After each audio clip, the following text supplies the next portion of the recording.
L'entreprise grossissant aussi un petit peu, on avait décidé de structurer la fonction achat en lui donnant des outils et des méthodologies.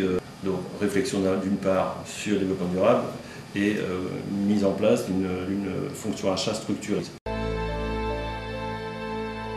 Les résultats attendus en matière de structuration de la fonction achat ont été obtenus. Donc on a mis en place un certain nombre de méthodes qui ont trait à la préparation et à la définition des besoins déjà, à la définition des cahiers des charges, à la préparation des entretiens et des négociations avec nos fournisseurs. Donc déjà on en a retiré un professionnalisme dans l'exécution de cette fonction achat.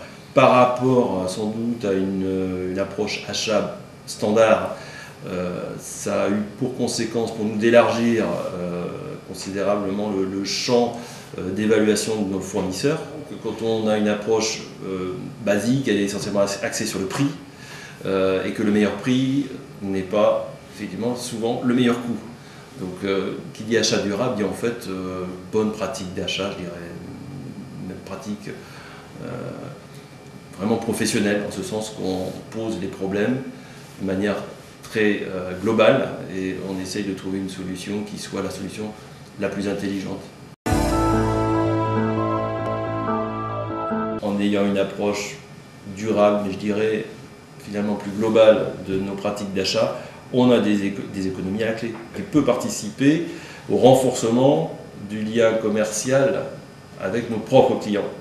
Comme quoi une démarche achat à notre niveau peut aussi avoir des conséquences commerciales. On